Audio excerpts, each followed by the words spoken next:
the Armstrong Downwind Performance board. Now, this is the first production board I've kind of seen of its kind. This thing is the smallest in the range at 8'2". So that's 8 foot 2 inches. It is 16 3/4 wide. It is insanely fast to paddle.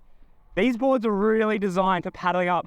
This is the 685 Downwind Performance Foil, and that's what these sorts of boards are for. You need to have that extra length, that really narrow width. They're the real keys to a board that can paddle up these small foils, and especially when you've got fast moving open ocean swells.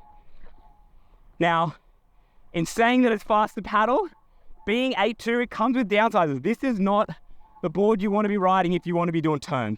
This is for going fast and handling high speeds. Because you've got that length in the board, it does have additional swing weight, and that's two factors in that. One, it is a little trickier, a little more effort to pump, bringing the nose up and down.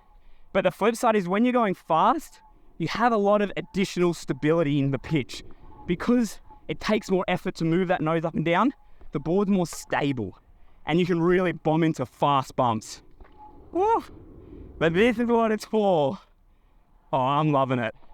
I had an iteration of this for the Molokai to Oahu race, and the amount of change that Army's put into it since this board is insane.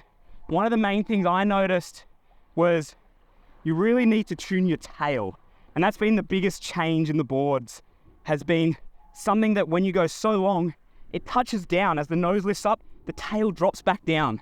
So you do need to make sure the tail has a little bit of extra rocker in the back, and also it's got a lot of V in it. It helps it release off the surface. It's not as sticky, and when it does touch down, it doesn't track.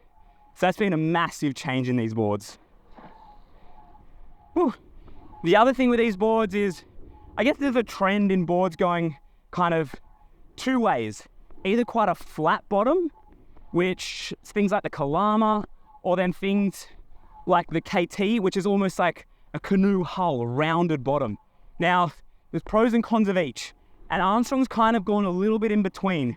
It's got quite a lot of bevel and quite a small touchdown area, and so boards like the KT with those hull bottoms, it gives you that smaller surface area when you touch down, so it's not as sticky.